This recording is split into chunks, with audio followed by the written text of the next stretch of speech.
রাজা ও রাজপুত্র বউ সতীর স্বয়ংবর সভার দেশ রক্ষালয়ে আগমন করতে চলেছে।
আগমনকারী রাজা ও রাজপুত্র হও, আমি দক্ষরাজ আমার পক্ষ থেকে সকলকে জানাই অসংখ্য প্রীতি, শুভেচ্ছা, আন্তরিক অভিনন্দন।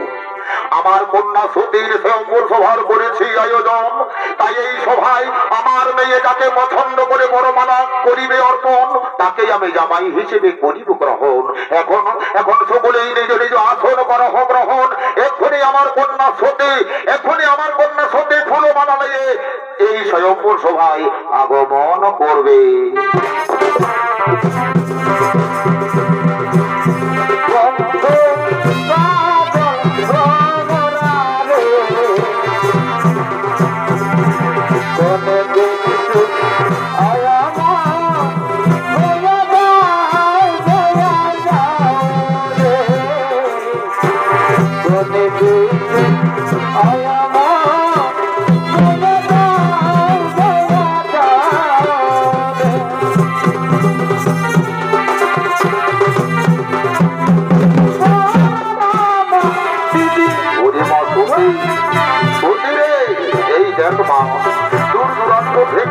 রাজকুমার হন আগমন করেছে, তুই এদের মধ্যে একজনকে পছন্দ করে বনমালা পরিয়ে দিয়ে তুই স্বামী রূপে বেছে নে রে মা, তুই তাদের একজনকে স্বামী রূপে বেছে নে।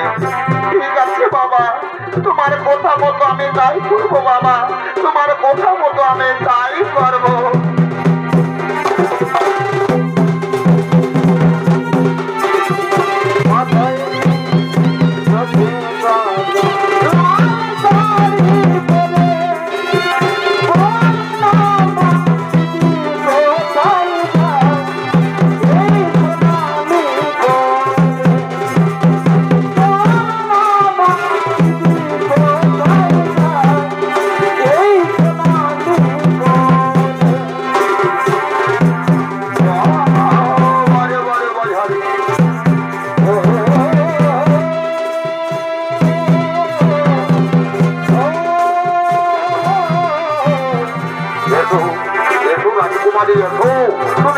বলে মালা দাও, আমার বলে যদি তুমি মালা দাও, তাহলে তোমাকে আমি রাজরানী করে রাখবো।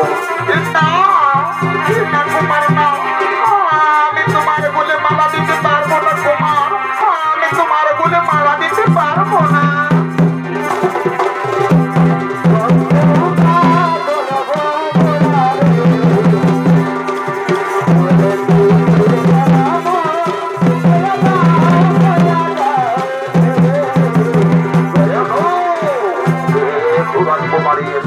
আমি বুঝতে পেরেছি তুমি যখন অন্য কারো বলে মালা দাওনি, তখন নিশ্চয়ই আমার বলেই মালা দেবে।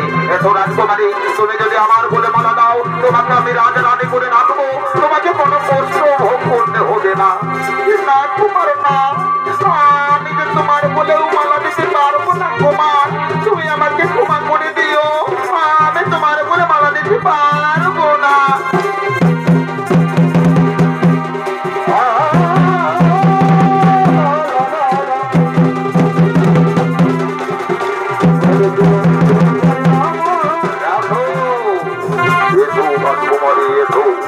তুমি আমার বলে মালা দিয়ে তুমি আমাকে প্রতিরূপে বরণ করে নাও, তাহলে আমারও মনের বাসনা পূর্ণ হয়ে যাবে। কি বলছো কুমার, আমি যে তোমার বলে মালা দিতে পারবো না কুমার, আমি তোমার বলে মালা দিতে পারবো না। কি বলছো রাজকুমারী, এই সভায় শুনে তুমি কারো বলে মালা দেবে না, তাহলে তুমি কার বলে মালা দেবে? কুমার, সে কথা জানার তোমার কারণ হতে পারে না, তুমি এখন নির্যাতন অধিকার করে বলতে যাও। আমি আমার মনের দেবতা দীর্ঘদিন ধরে যে কৈলাসপতি মহাদেবের আরাধনা করেছি, তার চরণ করে ঠাঁই নেওয়ার জন্য আমি মহাদেবকে প্রতিরূপে বরণ করে নেব। ওগো কৈলাসপতি মহাদেব, তুমি এই সভাস্থলে আগমন করো ঠাকুর, তুমি এই সভাস্থলে আগমন করো।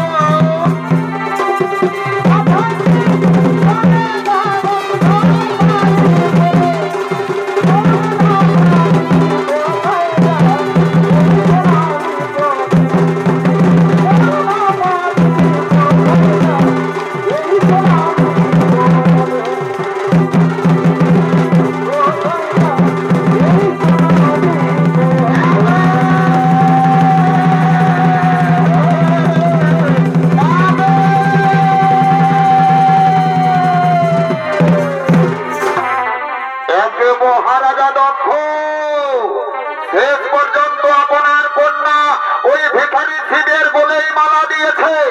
ওই ভিখারি শিবের বলে যদি মালা দেওয়ার ছিল, তাহলে আমাদেরকে আমন্ত্রণ করে ডাকলেন কেন? শুনুন মহারাজা দক্ষ, এই কারণের জন্য ধিক্কার জানাই আপনাকে। এই সভায় স্থলে আর আমরা থাকবো না, অপমানিত হয়ে আমরা নিজ বাড়িতে ফিরে যাবো। চলো ভাই সব, আমরা এখন নিজ বাড়িতে